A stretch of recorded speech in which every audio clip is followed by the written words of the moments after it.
Well, as a business owner, you've probably heard about ChatGPT, and you might be wondering, is this something I should pay attention to because maybe it can save me time and money, or even help make me money? Or is this just a hyped up passing fad that is much ado about nothing? So let's unpack this and talk about ChatGPT.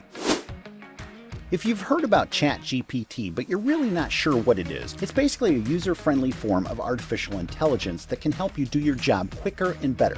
And let's shatter one myth right out of the gate. The apocalyptic fears you hear in the media about how AI is going to kill all of us are a bit exaggerated. AI is not going to take over our lives and it's not going to end human civilization. ChatGPT is simply a tool. You still have to be able to use your brain and think. Also, AI in general is not new. It's been around a while. If you've used Amazon's Alexa or Apple's Siri, you've used AI. If you've used Google Maps, you've used AI. Email spam filters are AI. Netflix and Amazon recommendations are AI. Autocorrect and predictive text on your smartphone are AI. So, if AI has been around a while and most of us have used AI in some form or another, so what's all the fuss about ChatGPT? Well, imagine having an online supercomputer at your fingertips where you can carry on a detailed conversation or ask it questions and it'll reply back to you like you're talking to a real live human being. That's what's new, and that's what all the fuss is about. I personally use ChatGPT,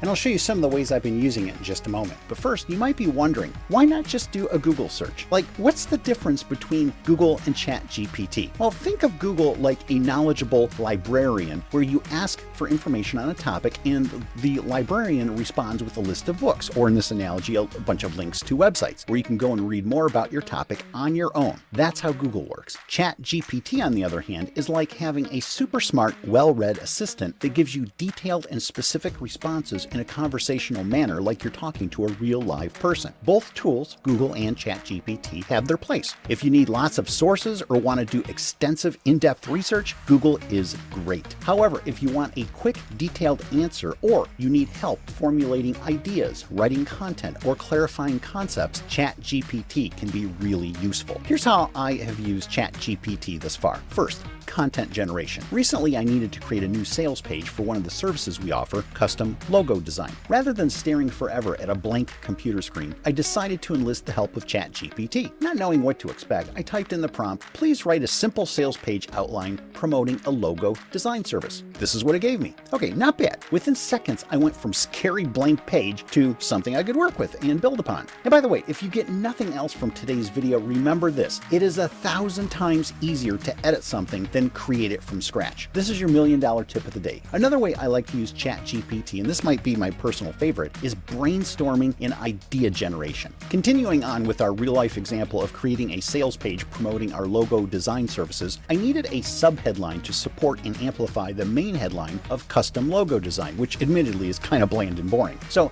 I gave ChatGPT the following prompt: "Please create 10 sub-headlines for a sales page for custom logo design." And here's what it gave me within a matter of seconds. If I didn't like any of these, I simply could have said, "Please generate 10 more examples." If I wanted, I could have also given it specific parameters like use a maximum of 7 words in each sub-headlines, or write each sub-headline at an 8th grade reading level, or whatever. Now, even though I didn't use any of these 10 sub-headlines verbatim, what I did do is I picked and chose the individual elements that I liked from this group of 10 sub-headlines to cobble together and come up with my own. Because why? It's 1,000 times easier to edit something than create it from scratch. Here's another example. Recently, I wrote an article about how to migrate from Universal Analytics to Google Analytics 4, and I needed a feature image for the top of the article, but I was having a mental block about what kind of image to use. So rather than spending 30 to 60 minutes or more searching through an online image catalog like Big Stock Photo, looking at hundreds of images trying to find something that might work, I just asked ChatGPT. It gave me some great suggestions, and I had an image in 5 or 10 minutes.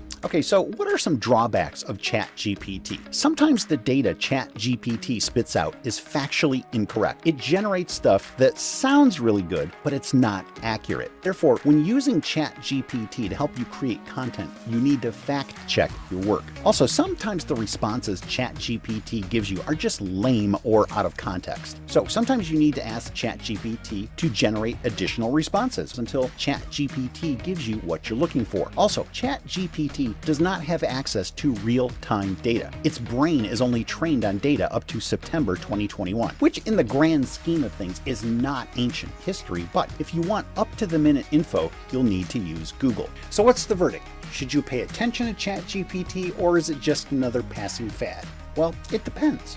If you don't have a website, or you're not on social media, or you're not involved with marketing, advertising, or content creation for your business, then you're probably not going to find much value in ChatGPT. On the other hand, if you're involved with any type of content creation for your business, and by content creation, I mean creating content for your website, articles or blog posts, long-form sales letters, lead magnets like PDFs or white papers, social media ads or social media posts, video scripts, email marketing, even writing a book, then yes, you'll probably find ChatGPT very helpful, specifically for solving writer's block. Because you might have heard, it's 1,000 times easier to edit something than create it from scratch. A major reason why websites don't get built or modernized, why blog posts don't get written, why videos don't get made, why email campaigns don't get implemented, why books don't get written, is because of writer's block. Yes, if you're not tech savvy because tech just isn't your thing, then yeah, technology can also be a major obstacle. But for many people, it's the writer's block that slows them down or holds them back. So if you do any type of content creation, ChatGPT can be extremely valuable, and it can be the difference between something getting done or never getting done.